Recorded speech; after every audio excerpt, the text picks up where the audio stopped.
नमस्कार दोस्तों, स्वागत है आपका अपने YouTube चैनल पर। तो चलिए शुरू करते हैं। अध्याय 6, घन और घनमूल भूमिका। यह कहानी भारत की महान गणितज्ञ प्रतिभावान विभूतियों में से एक एस रामानुजा के बारे में है। एक बार एक अन्य प्रसिद्ध गणितज्ञ प्रोफेसर G.H. हार्डी ने उनसे मिलने एक टैक्सी में आए जिनका नंबर 1729 था। रामानुजा से बात करते समय हार्डी ने इस संख्या को एक नीरस संख्या बताया। रामानुजा ने तुरंत बताया कि 1729 वास्तव में एक रोचक संख्या थी। उन्होंने कहा कि यह एक ऐसी सबसे छोटी संख्या है जिसमें दो घनों के योग के रूप में दो भिन्न भिन्न प्रकार से व्यक्त किया जा सकता है। 1729 प्लस 1 इक्वल टू 12 की पावर 3 प्लस 1 की पावर 3। 1729 1000 प्लस 729 10 के घाते 3 और प्लस 9 के घाते 3। तब से इस संख्या 1729 को हार्डी रामानुजा संख्या कहा जाने लगा। यद्यपि 1729 की यह विशेषता रामानुजा से लगभग 300 वर्ष पूर्व भी ज्ञात थी। रामानुजा को इसकी जानकारी कैसे थी कि वह संख्याओं से प्यार करते थे। अपने संपूर्ण जीवन में वे रोचक संख्याओं के साथ प्रयोग करते थे। संभवतः उन्होंने वह संख्याएं ज्ञात की होंगी जिन्हें दो वर्गों में योग के साथ ही दोनों घनों के योग के रूप में व्यक्त किया जा सकता था।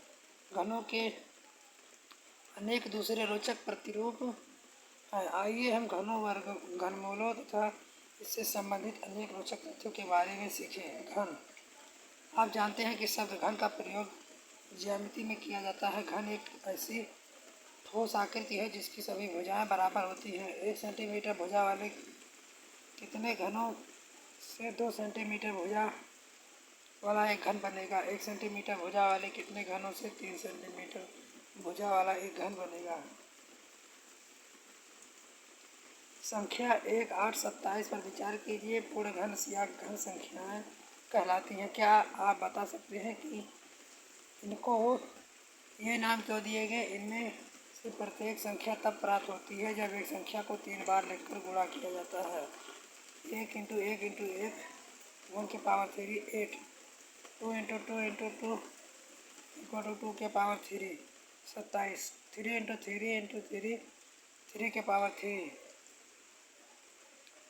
क्योंकि 5 के पावर 3 5 इंटू 5 इंटू 5 125, इसलिए 125 एक घन संख्या है। क्या 9 एक घन संख्या है? नहीं, क्योंकि 9 3 इंटू 3 है और ऐसी कोई प्राकृतिक संख्या नहीं है जिसे 3 बार लेकर गुणा करने पर 9 प्राप्त हो। हम जानते हैं कि 2 इंटू 2 इंटू 2 इक्वल टू 8 और 3 इंटू 3 इंटू 3 इक्वल टू 27। इससे यह प्रदर्शित होता है कि 9 एक पूर्ण घन नहीं है। नीचे 1 से 10 तक की संख्याओं के घन दिए गए हैं। यहाँ आप देख सकते हैं कि 1 से 1000 तक के केवल 10 पूर्ण घन हैं। इसकी जांच कीजिए। 1 से 100 तक कितने पूर्ण घन हैं? सम संख्याओं के घनों को देखिए। क्या ये सभी सम हैं? आप विषम संख्याओं के घनों के बारे में क्या कह सकते हैं? अब 11 से 20 तक की संख्याओं के घन के नीचे दिए जा रहे हैं। ऐसी कुछ संख्याओं पर विचार कीजिए जिनकी इकाई का अंक 1 है। इनमें से प्रत्येक संख्या का घन ज्ञात कीजिए। उस संख्या के घन के इकाई के अंक के बारे में आप क्या कह सकते हैं जिसकी इकाई का अंक 1 है। इसी प्रकार उन संख्याओं के घनों की इकाई के अंकों के बारे में पता कीजिए जिनकी इकाई के अंक 2, 3, 4 हैं। प्रयास करें। कुछ रोचक प्रतिलोम। क्रमागत विषम संख्याओं को जोड़ना। विषम संख्याओं के योग पर निम्नलिखित प्रतिरूप को देखिए। प्रयास कीजिए।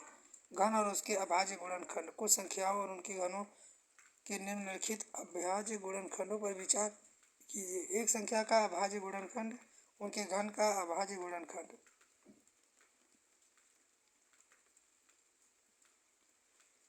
प्रयास कीजिए। सबसे छोटा गुणन जो पूर्ण घन है।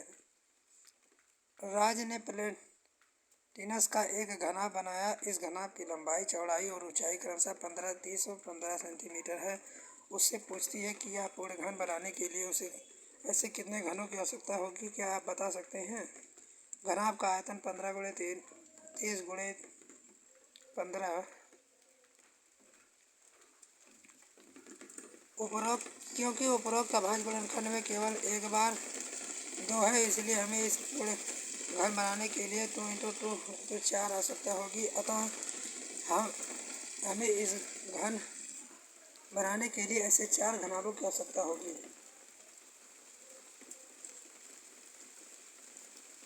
सोचिए, चर्चा करें और लिखिए। प्रश्नावली 6.1 घनमूल। यदि किसी घन का आयतन 125 सेंटीमीटर क्यूब है तो उसकी भुजा की लंबाई क्या होगी? इस घन की भुजा की लंबाई ज्ञात करने के लिए हमें एक ऐसी संख्या ज्ञात करनी होगी जिसका घन 125 हो। जैसा कि आप जानते हैं कि वर्गमूल ज्ञात करना वर्ग के बारे में सक्रिय की प्रतिलोम क्रिया है। इसी प्रकार घनमूल ज्ञात करने की सक्रिय घन ज्ञात करने की सक्रिय की प्रतिलोम सक्रिय है। हम जानते हैं कि 2 की पावर 3 = 8, इसलिए हम कह सकते हैं कि 8 का घनमूल 2 है।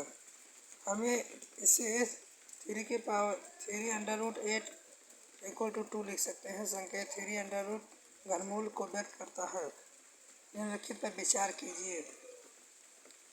अभाज्य गुणनखंड विधि द्वारा घनमूल। संख्या 3375 पर विचार कीजिए। हम इसका घनमूल अभाज्य गुणनखंड द्वारा ज्ञात करेंगे। सोचिए, चर्चा करें और लिखें। 6.2 हमने क्या चर्चा की? संख्याएं जैसे 17, 29, 41, 04, 13, 83, 2 हार्डी रामानुजन संख्याएं कहलाती हैं। इनमें 2 घनों के योग के रूप में 2 भिन्न प्रकार से व्यक्त किया जा सकता है। संकेत √3 घनमूल को व्यक्त करता है। उदाहरण के लिए √3 27 = 3।